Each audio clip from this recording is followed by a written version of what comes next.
الله السميع العليم من الشيطان الرجيم. بسم الله الرحمن الرحيم. الحمد لله الذي هدانا لهذا وما كنا لنهتدي لولا أن هدانا الله. لقد جاءت رسل ربنا بالحق. الصلاة والسلام على رسول المسدد المصطفى الأمجد المحمود الأحمد أبي القاسم محمد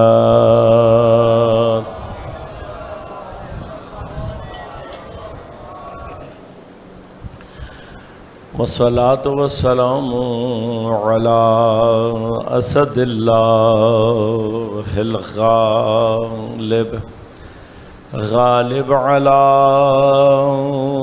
كل غالب علي بن أبي طالب.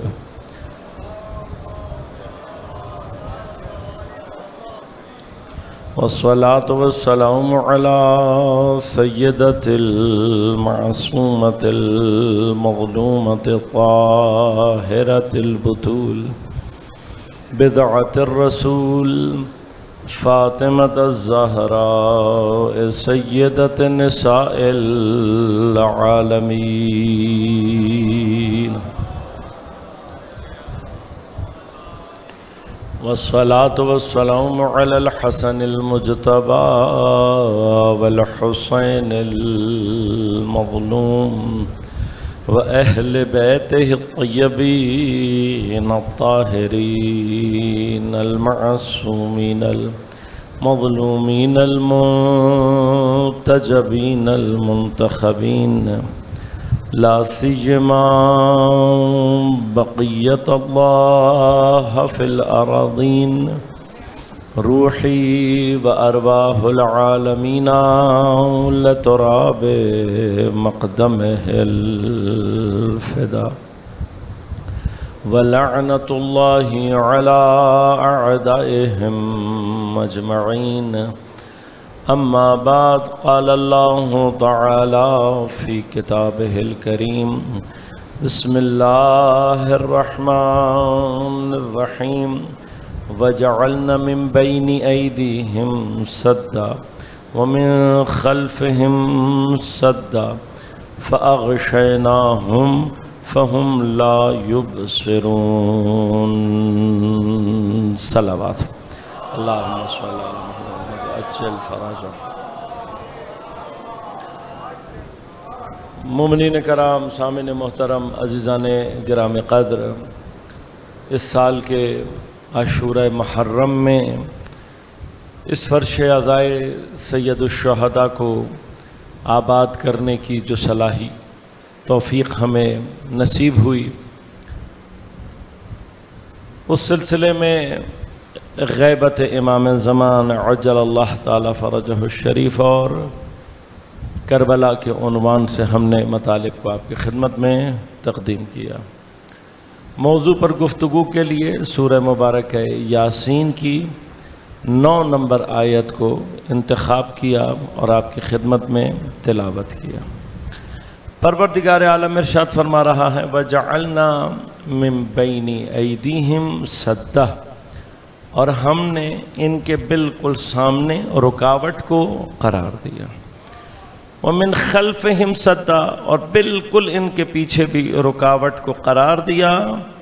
آگے اور پیچھے رکاوٹیں بنانے کے بعد فَأَغْشَيْنَاهُمْ، ہم نے انہیں ڈھانپ بھی دیا۔ فَهُمْ لَا يُبْصِرُونَ، پس اب یہ دیکھنے والے نہیں۔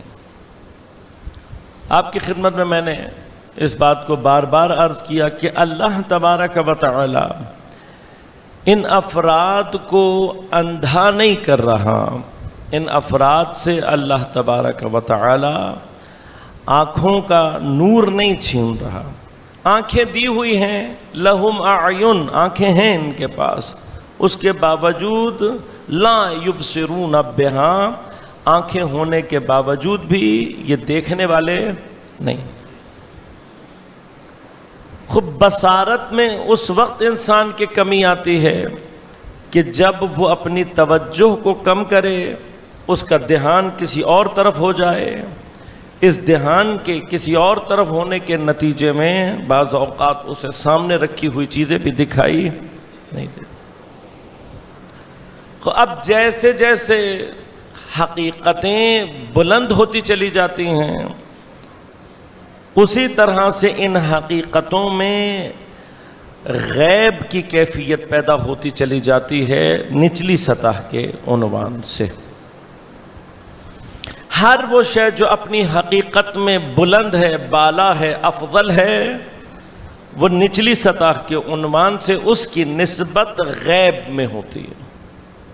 لہذا مومن کی علامات میں جو علامات ہیں، ایک علامت کیا فرمائی؟ کہا یؤمنون بالغیب، مومن غیب پر ایمان رکھتا.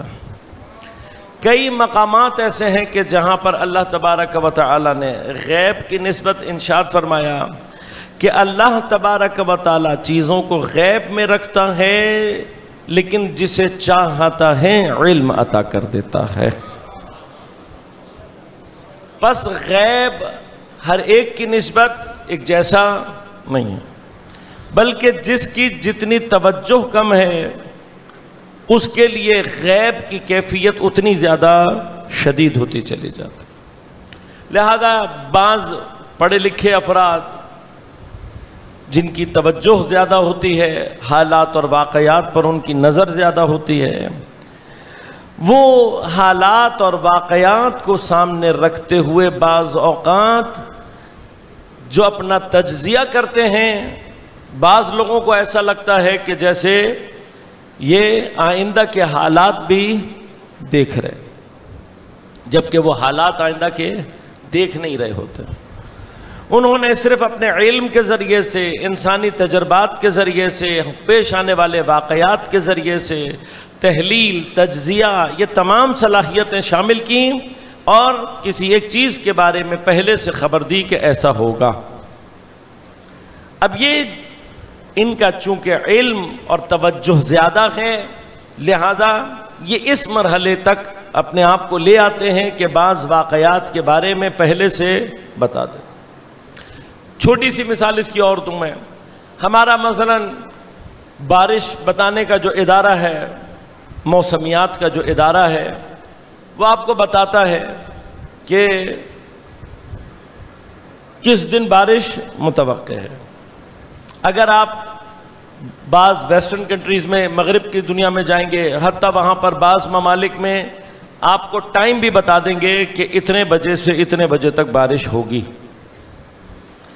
اب جب انسان یہ سب کچھ دیکھتا ہے تو بعض اوقات اگر متوجہ نہ ہو، آج تو یہ ٹیکنالوجیز ایسی ہیں کہ ہر ایک کو پتہ لگ گئیں، لیکن انسان تعجب کرتا ہے اگر متوجہ نہ ہو کہ بھئی ان کو کیسے پتہ لگا کہ بارش ہوگی.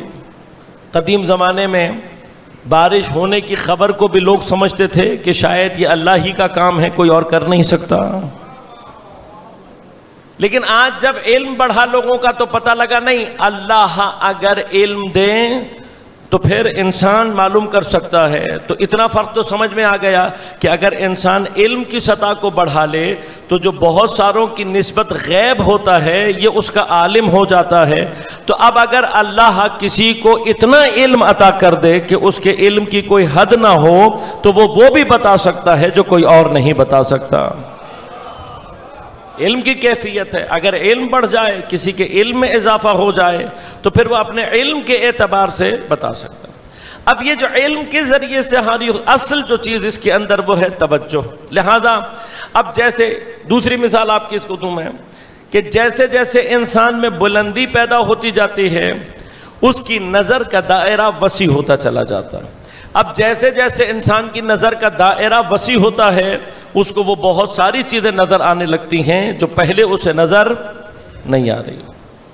مثلاً آپ کبھی کسی پہاڑی علاقے میں جائیں، آپ پہاڑ کو ایک مرتبہ اطراف کو دیکھیں گے جہاں آپ زمین پر کھڑے ہوئے ہیں، لیکن جیسے جیسے آپ پہاڑ پر بلندی پر جاتے جائیں گے اور ہر مرتبہ مڑ کر آپ دیکھیں گے تو آپ کی نظر کا جب دائرہ وسیع ہوگا تو بہت کچھ آپ کو وہ دکھائی دے گا جو پہلے آپ کو دکھائی نہیں دے رہا تھا۔ یہاں پر صرف 1 منٹ کا میں وقت آپ سے لے کر ایک چیز بیان کروں گا اور پھر تیزی کے ساتھ آگے پڑھوں گا۔ بعض مقامات ہمارے قرآن کی نگاہ میں ایسے ہیں کہ ہم سمجھتے ہیں کہ شاید پروردگار عالم بعض چیزوں کی نسبت ریپیٹیشن کر رہا ہے، قرآن میں بار بار ایک ہی جملے کو تکرار کر رہا ہے۔ مثلا سب سے زیادہ یہ کیفیت ہمیں نظر آتی ہے سورہ مبارکہ رحمان میں، کہ اللہ تبارک و تعالیٰ کچھ نعمتوں کو بیان کرتا ہے، پھر فرماتا ہے فَبِأَيِّ آلَاءِ رَبِّكُمَا، کہ تم اپنے پروردگار کی کون کون سی نعمتوں کو جھٹلاؤ گے۔ پھر کچھ نعمتوں کو ذکر کرتا ہے، پھر فرماتا ہے فَبِأَيِّ آلَاءِ رَبِّكُمَا تُكَذِّبَانِ۔ ماشاءاللہ سورہ رحمان میں یہ اللہ نے اتنی مرتبہ تکرار کی ہے کہ انسان 1 یا 2 مرتبہ اگر سورہ رحمان پڑھا ہوا ہو، کچھ اور یاد ہو یا نہ ہو، اسے یہ جملہ یاد ہو جاتا ہے۔ یہ جملہ یاد ہونے کے باوجود بھی انسان ایسا ہے کہ پھر بھی خدا کی نعمتوں کا انکار کرنے والا اور اس کی تکذیب کرنے والا ہو جاتا ہے۔ بار بار اللہ تبارک و تعالی بار بار کیا کہہ رہا ہے؟ اپنے پروردگار کی کون کون سی نعمتوں کو جھٹلاؤ۔ اب انسان سوچتا ہے کہ یہ بار بار پروردگار ہر 2 جملوں کے بعد، ہر 2 نعمتوں کے بعد بیان کر رہا ہے۔ علماء فرماتے ہیں یہ ہم ہیں جو چونکہ نیچے سے دیکھ رہے ہیں تو ہمیں لگتا ہے کہ ہر نعمت کے بعد پروردگار، ہر نعمت کے بعد پروردگار ایک ہی جملہ ریپیٹ کر رہا ہے۔ ہم نچلی سطح پر ہیں، اور اس نچلی سطح کی وجہ سے کیا ہوتا ہے کہ جو نعمتیں اللہ بیان کر رہا ہوتا ہے، ہمیں ان نعمتوں کی حقیقت چونکہ سمجھ میں نہیں آ رہی ہوتی، معلوم ہی نہیں ہے۔ اللہ تعالیٰ بہت ساری چیزیں بتا رہا ہے، ان کی کیفیت نعمت ہمیں سمجھ میں نہیں آ رہی۔ اللہ تعالیٰ فرما رہا ہے مرج البحرین یلتقیان، 2 دریا مل رہے ہیں۔ اب میں سمجھتا ہوں کہ شاید یہ کہیں دنیا میں بہت سارے مقامات ہیں جہاں پر 2 سمندر آ کر یا 2 دریا آ کر ملتے ہیں۔ میں سمجھتا ہوں کہ شاید یہی چیز ہے جسے اللہ بیان کر رہا ہے۔ اب جب تک مجھے یہ 2 دریا پانی کے نظر آتے رہیں گے، میں کھڑے ہو کر سوچتا رہوں گا کہ یہ اللہ تعالیٰ نے کیا بیان کیا۔ ٹھیک ہے، نعمت ہے اللہ کی، لیکن کہہ رہا ہے تم اللہ کی کون کون سی نعمتوں کو جھٹلاؤ گے۔ کیوں؟ اس لیے کہ میری عقل اس دریا سے ابھی تک یہی سمجھ رہی ہے، اسے سمجھ میں نہیں آ رہا کہ کیا ہے۔ لہذا چونکہ ہمیں نعمت کی پہچان نہیں ہو رہی تو ہمیں یہ بھی سمجھ میں نہیں آ رہا کہ اللہ بار بار ایک ہی نعمت کو کچھ نعمتوں کو ذکر کر کے ایک ہی جملہ ہم سے کیوں بار بار دہروا رہا ہے، نہیں سمجھ میں آ رہا۔ لیکن علماء فرماتے ہیں کہ اگر واقعاً انسان سورہ رحمان کے مطالب کو سمجھنا شروع ہو جائے تو ہر نعمت کا جو اللہ نے تذکرہ کیا ہے، اس نعمت کی حقیقت کو اگر سمجھ جائے تو اس کا ایک درجہ خود بخود بلند ہوگا۔ اگر واقعاً وہ سورہ رحمان کی تفسیر کو سمجھ جائے تو اسے معلوم ہوگا کہ ہر مقام کو اللہ نے انسان کی معرفت کا ایک مقام قرار دیا ہے۔ لہذا اگر سورہ رحمان کو اس کی اس حقیقی تفسیر کے ساتھ سمجھے گا تو ہر آیت، ہر نعمت کے تذکرے پر اسے خود محسوس ہوگا کہ یہ اللہ نے جس معرفت کو بیان کیا، جس نعمت کو بیان کیا ہے، اس درجہ معرفت پہ آنے کے بعد خود اس کے منہ سے نکلے گا سبحان اللہ، خود بخود نکلے گا۔ لہذا نہ نکلے سبحان اللہ تو خدا فرماتا ہے فَبِأَيِّ آلَاءِ رَبِّكُمَا تُكَذِّبَانِ۔ لہذا جیسے جیسے انسان کا یہ درجہ بڑھتا ہے، لہذا ائمہ نے بعض مقامات پر اشارہ اس لیے کیا ہے تاکہ ہمیں متوجہ کرے کہ دیکھو اللہ تبارک و تعالی ہماری اور آپ کی عقل کی وجہ سے چیزوں کے جو نام لیتا ہے وہ ایسے ہیں جو ہماری اور آپ کی زندگی میں عام طور پر پائے جاتے ہیں۔ اگر خدا نام کسی اور چیزوں کے لیتا، مثلا اللہ تبارک و تعالی نے قرآن میں ایک حور کا تذکرہ کیا، 1400 سال سے مسلمان لگے ہوئے ہیں، آج تک سمجھ نہیں پائے کہ یہ ہوتی کیا ہے۔ آج تک مسلمان سمجھ نہیں پائے کہ یہ حور جو اللہ کہہ رہا ہے یہ ایگزیکٹلی ہوگی کیا، نہیں سمجھ پائے. ایک لفظ اللہ نے ایسا استعمال کیا کہ نہیں سمجھ میں آیا ان کو. آج تک پریشان ہیں کہ یہ ہوگی کیا، کیسی ہوگی، نہیں سمجھ پائے. لہذا اللہ نے اکثر نعمتوں کے لیے دنیا کے استعارے استعمال کیے ہیں، باقی انسان کی عقل اور معرفت پر چھوڑ دیا ہے. اب اگر کسی کو دو پانی کے دریا ملنا نعمت لگ رہی ہے تو وہ یہ پانی کو دیکھ کر ہی پھر کھڑا ہو کر یہ بھی سوچتا رہتا ہے کہ کہہ تو دیا اللہ نے، میں سبحان اللہ کہہ بھی رہا ہوں، لیکن ان دو دریا اور ان کے درمیان جب یہ ملتے ہیں تو ان کے ملنے سے لولو و مرجان پیدا ہوتے ہیں. یہ کیا چیز ہے سمجھ میں نہیں آتا. لیکن ائمہ نے جب اس کے اوپر سے پردہ ہٹایا تو کہا یہ غور کرو، اللہ نے جن دریاؤں کی بات کی ہے وہ پانی کے دریا نہیں ہیں، ایک نبوت کا دریا ہے، ایک ولایت کا دریا ہے. اور یہ دریا جہاں آ کر ملتے ہیں، مرج البحرین، جس جگہ پر آ کر دونوں مرج ہوتے ہیں، وہ مرج ہونے کی جگہ، ان کے ملنے کی جگہ، یلتقیان، جہاں پر آ کر انہوں نے ملنا ہے، اسے چادر کسا کہتے ہیں.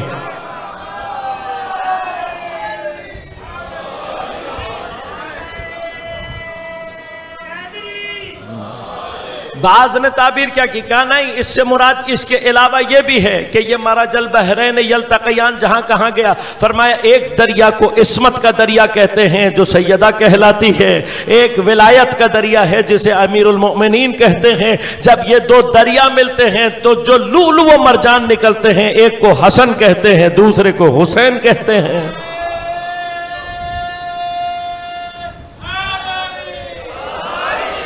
عزیزان من، اب جو یہ اشارہ ائمہ نے ہمیں اور آپ کو کر کے دیا، مقصد کیا ہے؟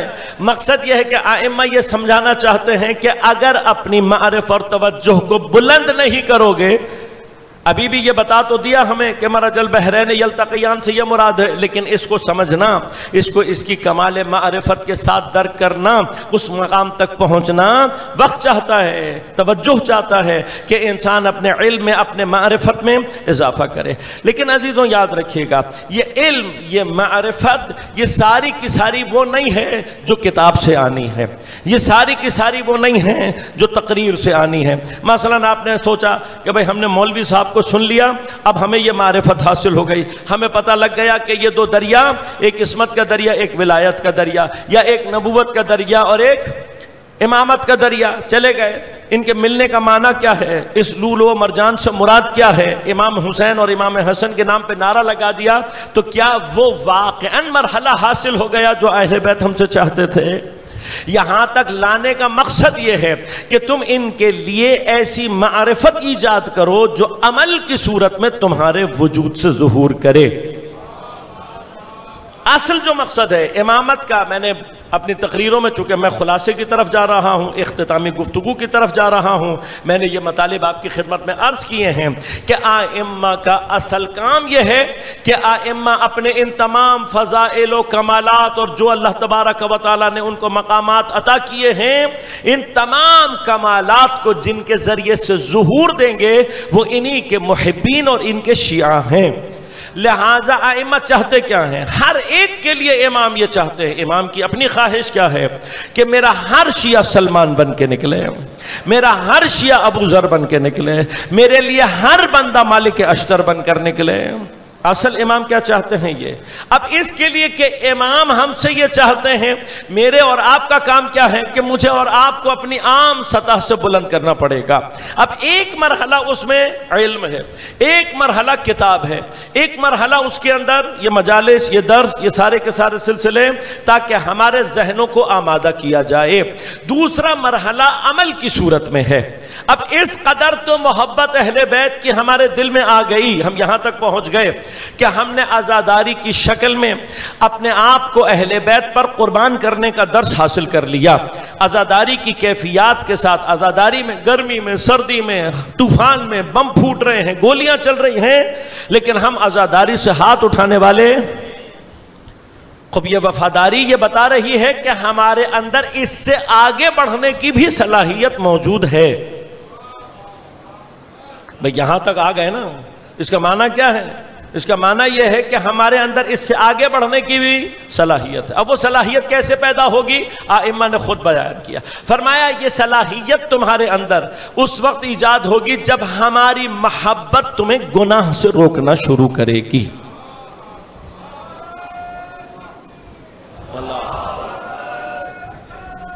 یا رسول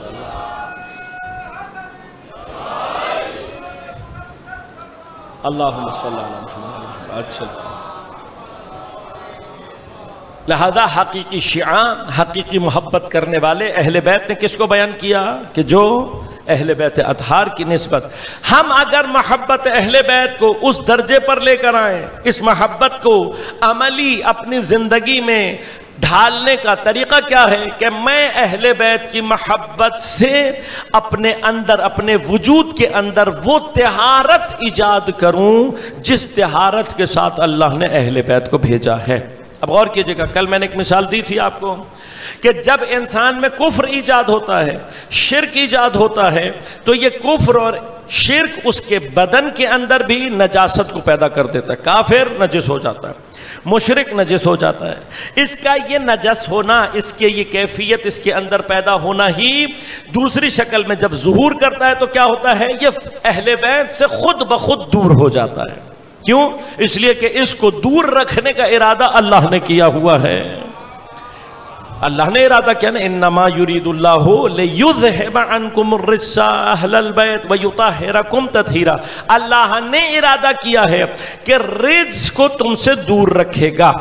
اب ایک سوال ہے، ہمارے بچوں کے ذہنوں میں بھی آ جائے گا کہ بھئی کچھ لوگ ہیں جو شیعہ گھرانے میں پیدا ہوئے ہیں لیکن مجلس کے آس پاس بھی پھٹکتے ہوئے کبھی دکھائی، کچھ ایسے لوگ بھی ہیں کہ جو کافر کے گھرانے میں بھی پیدا ہوئے ہیں لیکن فرش عزا پر ماتم کی صف میں دکھائی دے رہے ہو، تو اب کیا کریں؟ یہاں پہ کیا مسئلہ ہے؟ تو اب یاد رکھیے گا کہ یہ جو کفر اور رجس کی کیفیت ہے، یہ جو اللہ نے تقسیم کیا ہے، کسی کو مومن گھرانے میں پیدا کر دیا، کسی کو اللہ نے کافر گھرانے میں پیدا کیا۔ انشاءاللہ کبھی عقائد کی محض تفصیل سے ہوگی تو عرض کروں گا کہ یہ بھی جو اللہ تبارک و تعالیٰ نے کسی کو کسی مومن گھرانے میں پیدا کیا، کسی کو کسی کافر گھرانے میں پیدا کیا، یہ بغیر وجہ نہیں ہے، اس کے پیچھے بھی کوئی وجہ ہے، اللہ کی عدالت موجود ہے۔ کہیں نہ کہیں ہم سے کوئی نہ کوئی اللہ نے امتحان، اسی لیے عالم ذر میں، عالم ارواح میں امتحانات کی ایک بحث ہے، وہاں کا امتحان نتیجہ بنتا ہے دنیا میں آپ کے اور میرے لیے یہ طے کرنا کہ میں اور آپ کہاں پیدا ہوں گے، کس زمانے میں پیدا ہوں گے، یہ وہاں طے ہوتا ہے۔ اس کے بعد لیکن عدالت کا تقاضا کیا ہے کہ اس امتحان کا نتیجہ جب دنیا میں آیا ہے تو اب اللہ عادل ہے، دنیا کو اس نے نتیجے کی جگہ نہیں رکھا، دنیا کو اس نے امتحان کی جگہ رکھا ہوا ہے۔ لہٰذا اب دنیا میں عدالت کا تقاضا کیا ہے کہ جب اللہ نے کسی کو کہیں پیدا کر دیا تو یہ پیدا کرنا کسی بھی جگہ پر نہ کسی کو مومن بناتا ہے نہ کسی کو کافر بناتا ہے۔ ہم اس وجہ سے مومن نہیں ہیں کہ ہم مومن گھرانے میں پیدا ہوئے ہیں، ہم جب اپنے ایمان کا امتحان دیں گے تو ہم مومن کہلائیں گے۔ یہ خدا کا سیدھا سیدھا قانون ہے۔ اسی وجہ سے ہم تمام عالم اسلام میں اپنے بھائیوں کو عام طور پر یہ سمجھاتے ہیں کہ بھائی دیکھو، اللہ تبارک و تعالیٰ اور قرآن کا قانون یہ ہے کہ خدا زبان کے اسلام کو اسلام قبول نہیں کرتا، زبان کے ایمان کو ایمان کے طور پر قبول نہیں کرتا۔ اللہ نے واضح طور پر کہہ دیا ہے کہ احسب الناس ان یترکوا ان یقولوا آمنا وہم لا یفتنون۔ سب سے زیادہ ممبر پہ میں نے جس آیت کو آج تک دہرایا ہے وہ یہی سورہ مبارکہ عنکبوت کی 2 نمبر آیت ہے، اور سب سے زیادہ اس آیت کو دہراتا اس لیے ہوں تاکہ ہم سب میں یہ بیداری پیدا ہو جائے کہ زبان کا ایمان ایمان نہیں ہے۔ جب اللہ امتحان لے گا اور انسان اس امتحان میں اپنے ایمان کو ثابت کرے گا تو مومن کہلائے گا۔ اب اللہ نے یہ جو تقسیم کر دی، کسی کو مومن بنا دیا، کسی کو کافر کے گھرانے میں پیدا کیا، تو اب ہوشیار ہو جاؤ۔ جس کو اللہ نے جتنی آسانیوں کے ساتھ پیدا کیا ہے اس کی ذمہ داری بھی زیادہ ہے اور اس کا امتحان بھی سخت ہے، اور جس کو اللہ نے جتنے مشکلات میں پیدا کیا ہے اس کے لیے اللہ نے اتنی ہی آسانیاں خلق کی ہیں، اس کے لیے اتنی آسانیاں خلق۔ مثلا کبھی آپ اب کربلا کو 2 منٹ کے لیے نظر میں رکھیں، واقعات چیزیں بہت ساری آپ کی نظر میں ہیں ماشاءاللہ، اس لیے ہمارے لیے گفتگو آسان ہو جاتی ہے۔ کیا کربلا میں پہنچنے والے جو افراد ہیں وہ سارے ایک جیسے ہیں؟ سب ایک جیسے نہیں ہیں۔ بعض ان میں سے وہ ہیں کہ جو بڑی مشکل سے کوفہ سے نکل کر امام حسین تک پہنچے، مثلا جناب حبیب ابن مظاہر ہیں، جناب مسلم ابن عوسجہ ہیں، ہلال بن نافع ہیں، اس طرح کے اصحاب امام حسین۔ کیا کوفے میں صرف حبیب ابن مظاہر ہیں جو عالم ہیں، شیعہ ہے؟ کیا صرف کوفے میں حضرت مسلم ہیں جو کہ شیعہ ہیں؟ کوفہ میں ہزاروں کی تعداد میں شیعہ موجود تھے۔ ان میں سے کتنے کربلا پہنچ سکے؟ کتنے آ سکے؟ کوفے سے آنے والے، البتہ جو کوفے سے تعلق رکھتے ہیں ان کی تعداد تقریباً 40 سے آس پاس، 40 کے لگ بھگ۔ ان 40 میں سب غور سے سنیے گا، تاریخ اس لیے بیان کر رہا ہوں تاکہ کچھ چیزیں کلیئر ہو جائیں۔ ان 40 میں سے 23 افراد وہ ہیں جو شب عاشور امام سے آ کر ملحق ہوئے ہیں۔ 23 کون ہے؟ 23 کون ہے جو شب عاشورہ کے؟ کون تھے یہ لشکر کے سپاہی تھے ابن زیاد کے، یہ دوسرے تھے، کوفی تھے، شیعہ نہیں تھے۔ یہ ان کو ابن زیاد کے لشکر میں یہ 23 افراد تیار کیے تھے کہ تم جاؤ اور بڑی خاموشی کے ساتھ جاسوسی کرو کہ شب عاشور میں امام حسین اور آپ کے اصحاب صبح کے لیے کیا پلاننگ کر رہے ہیں، تمہارا کام کیا ہے، جاؤ جاسوسی کرو۔ جب یہ جاسوس پہنچے ہیں اور دبے قدموں سے امام حسین اور اصحاب کی انہوں نے باتیں سنی تو یہ 23 کے 23 منقلب ہو گئے، 23 کے 23 منقلب ہو گئے۔ اب سمجھ میں آیا کہ حسین کو اصحاب کیسے چاہیے ہوتے ہیں۔ بھئی ان میں سے ایک بڑی تعداد ہے امام کے اصحاب میں جو بنی ہاشم ہیں۔ اب بنی ہاشم کی تعداد بھی نکال دیں، 23 ان افراد کی بھی نکال دیں تو پیچھے کتنے بچے ہیں؟ کتنے بچے ہیں؟ 40 میں سے 23 تو یہی نکال دو تو پیچھے کتنے بچے ہیں؟ 17 18۔ یہ 17 18 ان میں وہاب قلبی الگ، زہیرقین الگ، یہ وہ ہیں جن کو راستے میں امام نے لیا ہے۔ تو کرتے کرتے کوفہ سے جو باقاعدہ آنے والے افراد ہیں ان کی تعداد 8 یا 9 سے زیادہ نہیں۔ کون سے؟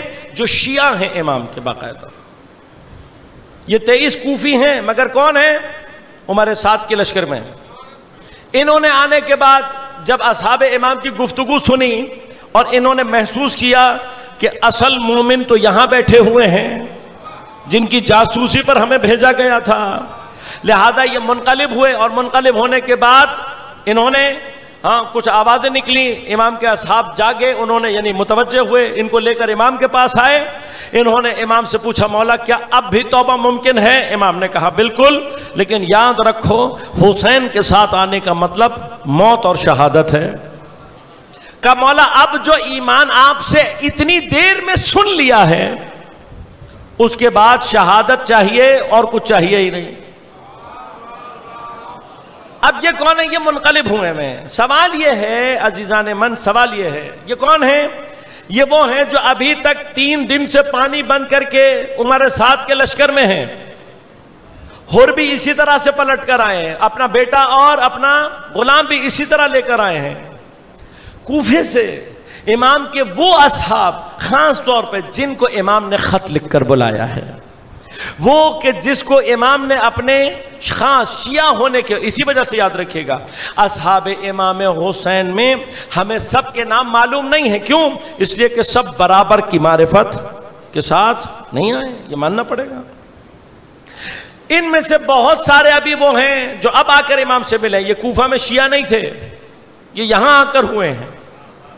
کوفے کے شیعوں میں سے کتنے آئے ہیں؟ 7. وہ جو کہ شیعہ تھے، عالم تھے، جانتے تھے، 7 یا 8 افراد. ان 7 یا 8 افراد کے بارے میں آیت اللہ جوادی عاملی حفظہ اللہ فرماتے ہیں، یہ وہ افراد تھے کہ جو نماز عشاء جس وضو سے کرتے تھے 40 سال تک اسی وضو سے نماز فجر پڑھتے رہے تھے.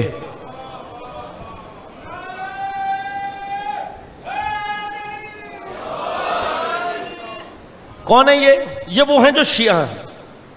شیعہ کو امام تک پہنچنے کے لیے کتنی محنت کرنی پڑ رہی ہے کہ وہ 40 سال تک نماز عشاء کے وضو سے فجر پڑھے گا، تب وہ صلاحیت پیدا کرے گا کہ امام کی خدمت میں آئے گا. اسی طرح سے بعض روایات کہتی ہیں کہ 9 محرم کو امام نے اپنے اصحاب کو جمع کیا اور جمع کرنے کے بعد کہا کوئی تم میں سے ایسا ہے کہ جس کی گردن پر کسی کا حق ہو اور اس نے نہ دیا ہو؟ تو فرمایا 2 اصحاب امام کے کھڑے ہوئے، دونوں نے کہا ہماری گردن پہ قرض ہے. امام نے پوچھا ہاں بھائی تمہارا کیا معاملہ ہے؟ اس نے کہا مولا قرض لیا تھا لیکن پیسے ہی نہیں ہیں،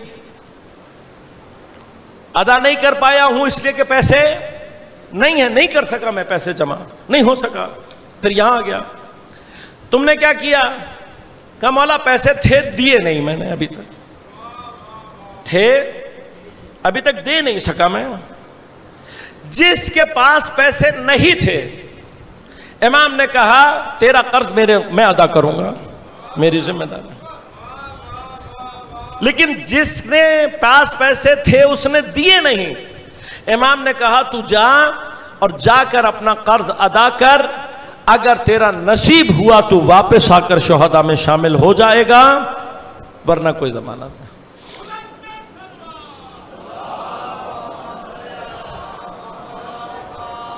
کیوں؟ امام کیا کہنا چاہتے ہیں؟ امام بتانا یہ چاہتے ہیں کہ میرا صحابی کربلا کا شہید وہ نہیں ہو سکتا جو اپنی گردن پر کسی اور کا حق رکھتا ہو، نہیں ہو سکتا. پر جس میں توان نہیں تھی، جو نہیں دے سکتا تھا، اس کا امام نے دیا. جس نے سستی کی تھی امام نے کیا کہا؟ اب مجھے نہیں معلوم، تاریخ خاموش ہے یہاں پہ کہ یہ واپس پہنچ سکا یا نہیں. لیکن اب غور کرنا، اپنے شیعوں سے سختی کیوں کر رہے ہیں؟ اس لیے کہ جن کو پہلے سے پتا ہے حسین کون ہے ان سے توقع بھی زیادہ ہے، لیکن زہیرقین سے توقع نہیں ہے امام کو، وہاب قلبی سے توقع نہیں ہے امام کو. کیوں؟ جو وہاب جانتا ہی نہیں کہ اسلام کیا ہے، اس کو صرف تھوڑا سا امام نے حق کی طرف متوجہ کیا، وہ متوجہ ہوا. جو کل تک عیسائی تھا 6 دن کے بعد اسلام میں علیہ السلام کی منزل پر پہنچا. اس کے لیے اتنی توجہ کافی ہے. ہور لشکر کا سالار ہے، اس کے پاس پورا لشکر، سردار لشکر ہے وہ. ہور کے لیے کتنا کافی ہے کہ شب عاشور متوجہ ہو جائے کہ حسین حق پر ہے. پھر اس کے بعد بس اتنی سی توجہ کافی ہے. ہر اپنی آخری، میں بار بار کہتا ہوں، آخری نماز ہر نے اپنی کہاں پڑھی؟ یزید کے لشکر میں، عمر سعد کے لشکر میں. آخری نماز وہاں پڑھی ہے، لیکن اتنی سی توجہ کافی ہے، ہر علیہ السلام پر پہنچ جائے گا. کیوں؟ ہر کا دائرہ چھوٹا ہے. ہر کو اللہ نے شیعہ گھر میں پیدا نہیں کیا، زہیرقین کو اللہ نے شیعہ گھر میں پیدا نہیں کیا، وہاب قلبی کو اللہ نے شیعہ گھر میں پیدا. اب جو کوفہ کے شیعہ تھے، بڑے بڑے نام ہیں، بہت سارے لوگ ہیں، یعنی یہ تعداد ہے.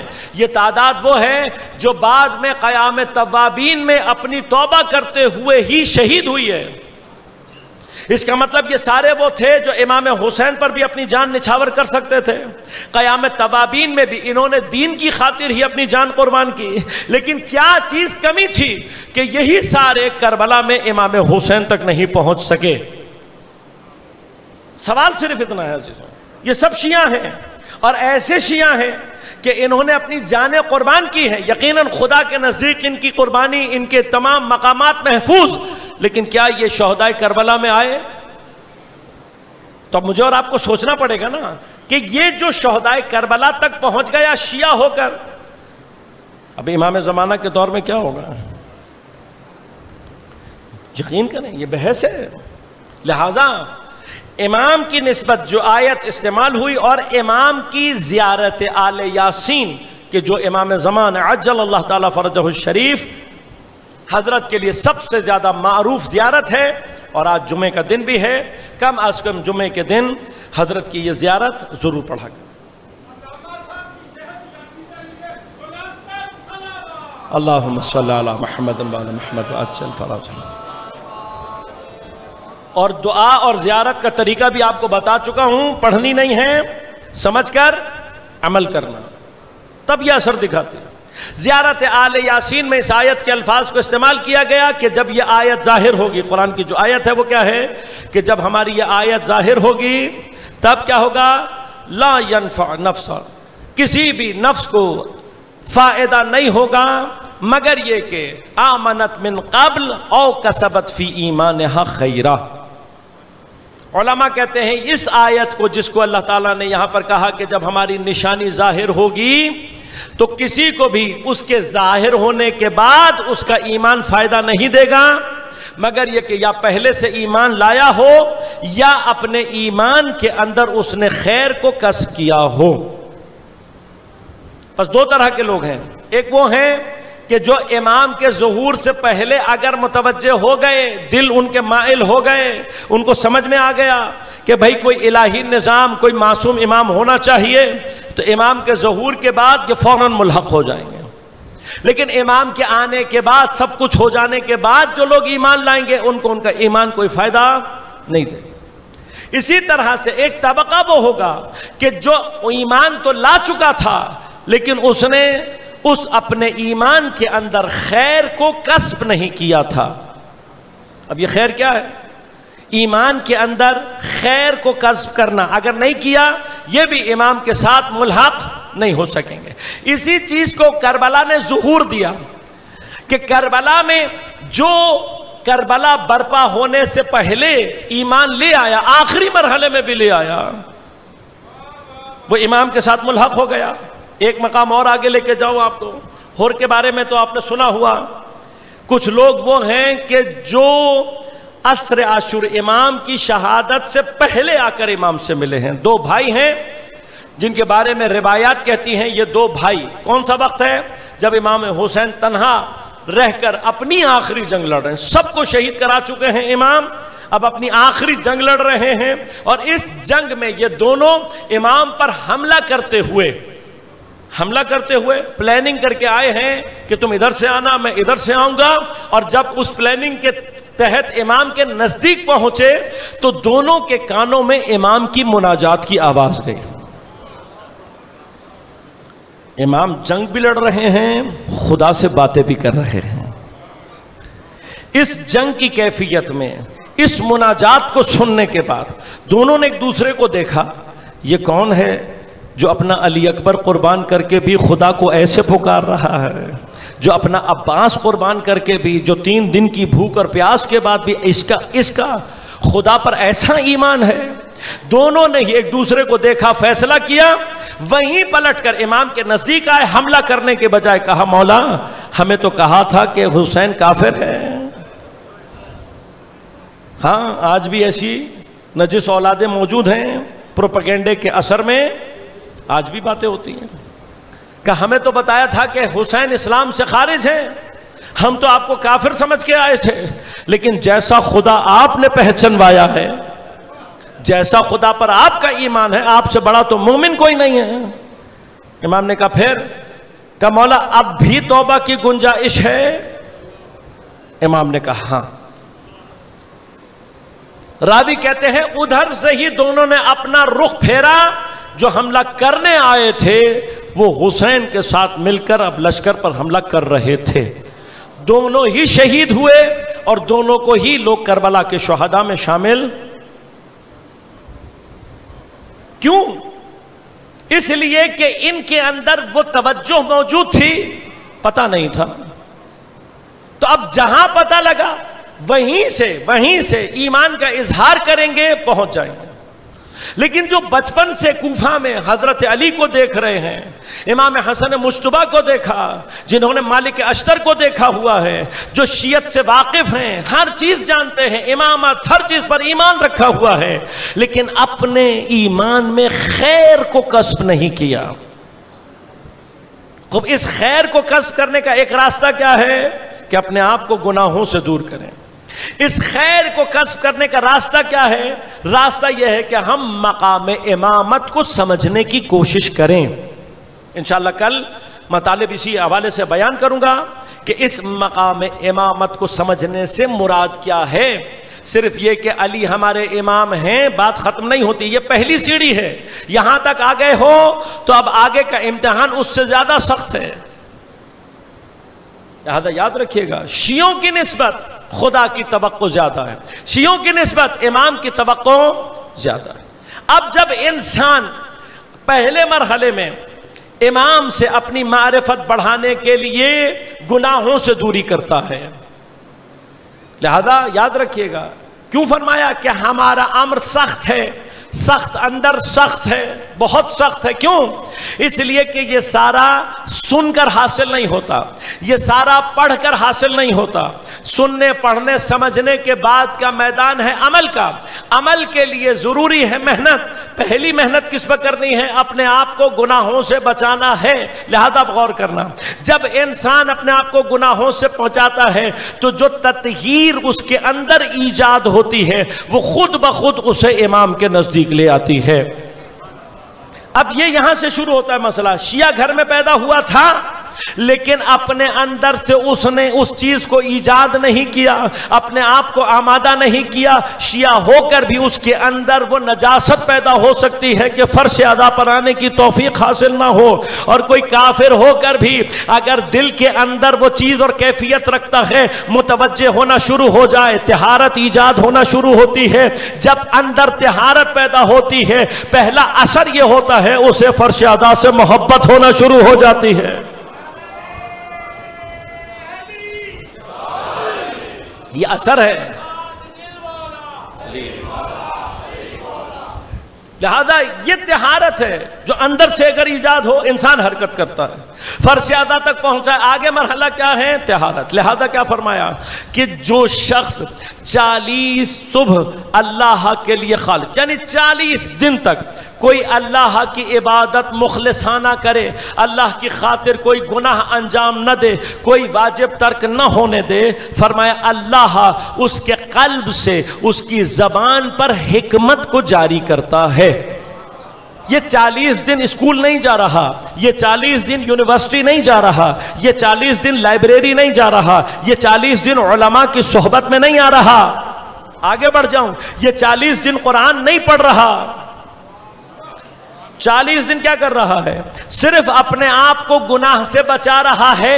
تو پھر حکمت کیسے جاری ہو گئی؟ سیکھا کیا تھا اس نے؟ حکمت کہاں سے آئی؟ بھائی سوال یہی ہے نا، یہ پڑھ تو نہیں رہا، لائبریری نہیں جا رہا، کتاب نہیں پڑھ رہا، پھر حکمت کیسے جاری ہو رہی؟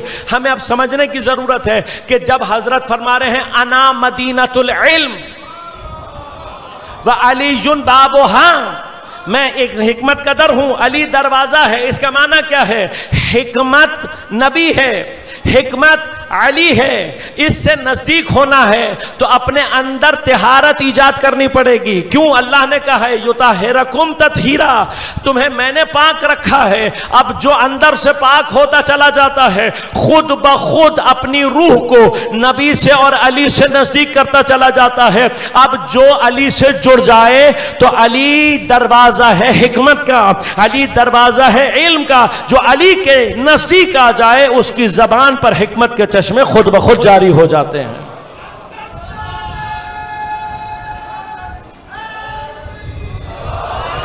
لہذا اس کو سمجھیے، یہ طہارت درونی، یہ طہارت درونی پیدا ہو، آثار کیا ہوتے ہیں؟ انسان کے اندر سے حجابات ظلمانی ختم ہونا شروع ہو جاتے ہیں۔ حجاب ظلمانی ختم ہو تو کیا ہوتا ہے؟ انسان کو وہ دکھائی دینے لگتا ہے جو کسی اور کو نہیں دکھاتا، انسان کو وہ سنگھائی دینے لگتا ہے جو کسی اور کو، سنائی دینے لگتا ہے جو کسی اور کو۔ لہذا اللہ نے اسی چیز کو بیان کرنے کے لیے حضرت یوسف کی غیبت کی کیفیت کو ایجاد کروایا. قرآن سے غیبت نکالنی ہے، کئی مقامات غیبت ہیں. ایک غیبت کس کی؟ حضرت یوسف. ہمارا امام یوسف زہرا مثال دی غیبت کی کس سے؟ حضرت یوسف سے. کہا جیسے حضرت یوسف بھائی غائب ہے. کیسے غائب ہیں؟ بھائیوں کے سامنے کھڑے ہیں، بھائی نہیں پہچان رہے. ایسا ہی ہے نا. بس امام کی غیبت کیا مسئلہ ہے؟ مسئلہ ہے معرفت کا. اگر معرفت ہوتی، لہذا یاد رکھیے گا اللہ نے انتظام ایسا کیا ہے کہ حضرت کے یوسف کے زمانے میں کسی بھی جگہ پر حضرت یعقوب اور حضرت یوسف سامنے نہیں آئے. کیوں؟ یعقوب آ جاتے تو یعقوب فوراً پہچان جاتے، معرفت رکھتے ہیں. بھائی چونکہ معرفت نہیں رکھتے، یوسف سامنے کھڑے ہیں نہیں پہچان رہی. ایک درجہ. جب حضرت یوسف کو اللہ نے اذن ظہور عطا کیا تو حضرت نے بتایا میں تمہارا بھائی یوسف ہوں. ہو گیا. اس کے بعد کیا ہوا؟ حضرت نے فرمایا اپنے بھائیوں سے، کہا جاؤ میری یہ والی قمیض لے کر جاؤ اور اس کو بابا کے چہرے پر ڈالنا. کیوں؟ بھائیوں نے بتایا. جب حضرت نے اپنے آپ کو معرفی کرایا، اپنا ظہور کیا، بتایا کہ میں ہوں یوسف، تو بھائیوں نے بتایا کہ بابا کی آنکھیں سفید ہو، وَبْيَضَّتْ عَيْنَاهُ، اندھے نہیں ہوئے ہیں. یہ یاد رکھیے گا، اس کو کریکٹ کر لیں. حضرت یعقوب نابینا نہیں ہوئے ہیں. سفید ہوئی آنکھیں، دیکھنے کی صلاحیت میں کمی آ گئی ہے، چہروں کو پہچان نہیں پاتے. کیوں؟ اب یہ کسی بھی مسلمان سے سوال کریں، کہیں گے جی حضرت یوسف کے فراق میں گریہ کر رہے تھے. کوئی ایک مسلمان لا کر دکھا دو جو یہ کہتا ہو کہ حضرت یوسف کے لیے گریہ نہیں تھا، یہ گریہ حضرت یعقوب اللہ کے لیے کر رہے تھے. چیلنج کر رہا ہوں میں. کوئی ایک مسلمان ایسا لا کر دکھا دو کہ جو یہ کہہ دے کہ حضرت یعقوب نے 40 سال گریہ اللہ کے لیے کیا تھا. یوسف تو جدا تھے، یوسف کے لیے نہیں کیا. کس کے لیے کیا؟ کوئی ایک لا کر دکھا دو. کوئی ہے بندہ جو ہم سے کہتے ہیں کہ بھئی رونا تو صرف اللہ کے لیے چاہیے، اپنے گناہوں سے چاہیے، کسی اور کے لیے رونا بدعت ہے؟ تو کبھی قرآن آنکھیں کھول کر تو پڑھو. اللہ کا نبی 40 سال اللہ کے نبی کے لیے گریہ کریں تو وہ 40 سال نبی کی عبادت ہی شمار ہوتی ہے. اب ہمیں یقین ہے کہ یوسف زہرا حسین، یہ زہرا کا یوسف ہے حسین، اور زہرا کا یوسف یعقوب کے یوسف سے بہت افضل ہے. تو اگر یعقوب اپنے یوسف کے لیے روئے تو عبادت ہو جاتی ہے، لیکن اگر ہم یوسف زہرا حسین کے لیے گریہ کریں تو بدعت نہیں ہوتی، بلکہ جتنا حضرت کا مقام بلند ہے اتنا ہی گریہ کا ثواب بلند ہے. اب کتنا بلند ہے ثواب حسین پر گریہ کرنے کا، یہ سمجھانے کے لیے فرمایا وہ یوسف یعقوب تھا. یعقوب روتے رہے، یقیناً ثواب بھی خدا سے حاصل کرتے رہے ہوں گے، لیکن یوسف زہرا میں اور یوسف یعقوب میں فرق یہ ہے کہ جو یوسف زہرا حسین کے لیے ایک قطرہ بھی آنکھ سے ٹپکا دے تو یہ ایک قطرہ جہنم کی آگ بجھا سکتا ہے.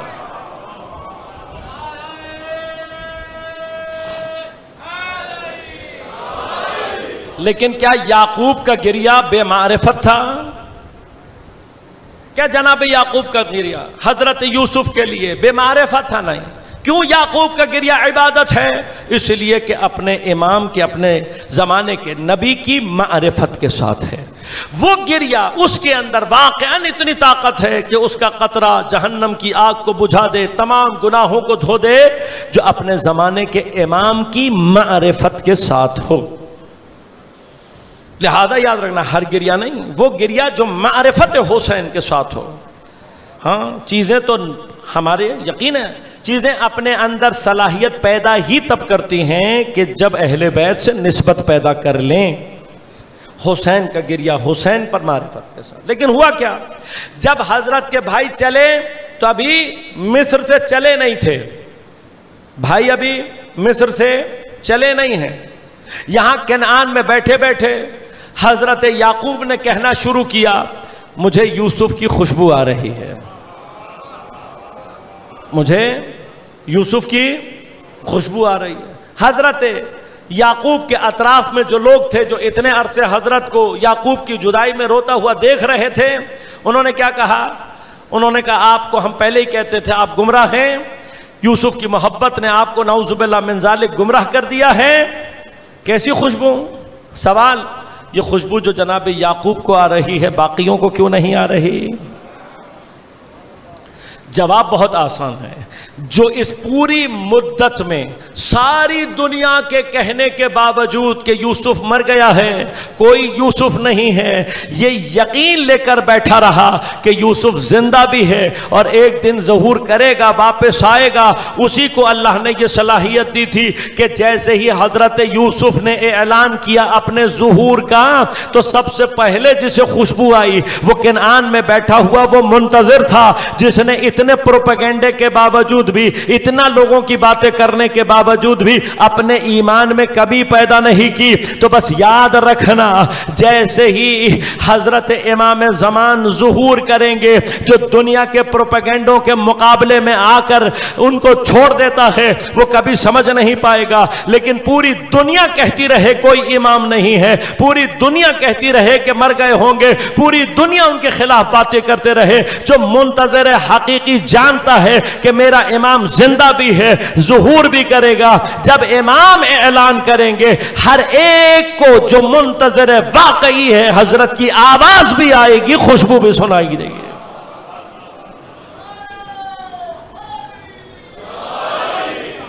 لیکن اب خود سوال اللہ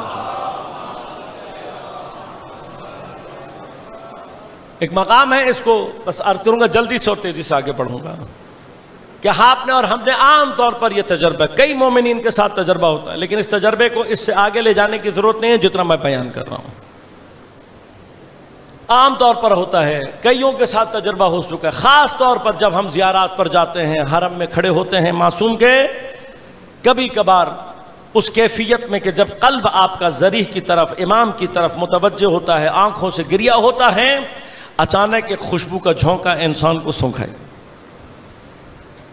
آدھے گھنٹے سے کھڑے ہوئے تھے، 1 گھنٹہ ہو گیا تھا، دعائیں کرتے ہوئے روتے ہوئے، کوئی خوشبو نہیں آ رہی، لیکن اچانک سے ایسا لگتا ہے جیسے کوئی خوشبو کا جھونکا نزدیک سے ہو کر گیا، اور وہ بڑی خاص قسم کی خوشبو ہوتی ہے۔